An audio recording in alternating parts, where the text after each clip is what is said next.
Et du coup, en fait, ils viennent prendre un shoot de tendresse, clairement. Ah mais c'est ça, c'est un shoot de câlin. Bonjour, je m'appelle Marion Picot, je suis zoothérapeute en partenariat avec le SSU pour les étudiants. La médiation animale ou zoothérapie consiste à être en lien avec les animaux et l'humain. Et ça s'adresse aussi bien à des jeunes qu'aux personnes âgées, qu'à des personnes qui vont avoir des légers troubles, ou même sur des gens qui n'ont pas de troubles et juste pour des moments de détente auprès des animaux.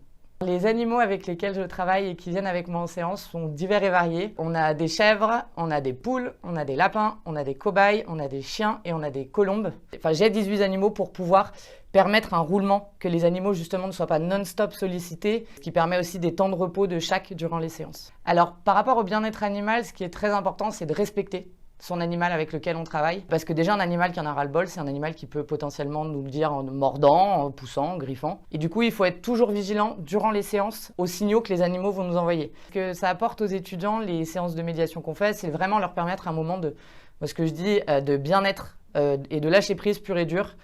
Beaucoup d'étudiants en fait ont eu des animaux et en ont plus parce qu'ils ont migré à Lyon pour leurs études et tout ça, et c'est quelque chose qui leur manque.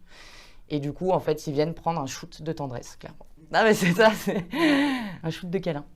Alors, ce qui me plaît dans ce métier, c'est que déjà le fait de travailler avec différents publics, on peut jamais se lasser. Travailler avec les animaux, c'est quelque chose qui est incroyable, fatigant, mais incroyable. Ça demande énormément d'entretien, et puis c'est les rencontres, quoi. Il y a des moments où moi je ressors les yeux plein de poussière, on va dire, parce qu'il y a des choses qui se passent qui sont incroyables. Sur des capacités de personnes, par exemple, où il se passe très peu de choses. Moi, j'avais une petite dame, 99 ans, mais les mains café d'arthrose, qui arrivait à garder ses mains levées comme ça 25 minutes pour avoir juste la colombe à hauteur de ses yeux, alors que sinon, elle voulait à peine prendre sa fourchette pour manger. Donc, il y a des trucs où... Ouais, c'est magique. Il y a des trucs où c'est magique quand même. Ne pas hésiter à venir, même si vous avez peur de certaines espèces. Par exemple, il arrive souvent que des gens aient peur des chiens, mais vous avez quand même le droit de venir sur les séances de médiation. Et dans ces cas-là, moi, je mets les chiennes en laisse et on reste en retrait et il n'y a pas de problème pour ça. Vous pouvez retrouver toutes les informations sur l'Instagram du SSU. Généralement, les ateliers ont lieu les mardis entre midi et 2 sur les différents campus. Les services ne sont pas payants, c'est tout pris en charge par le SSU. Il n'y a pas besoin de prendre rendez-vous pour venir sur les ateliers de médiation, mais par contre, c'est ouvert à tous et n'hésitez pas, même si vous ne connaissez pas, à venir découvrir et puis après, vous pourrez juger par vous-même si vous voulez revenir ou pas.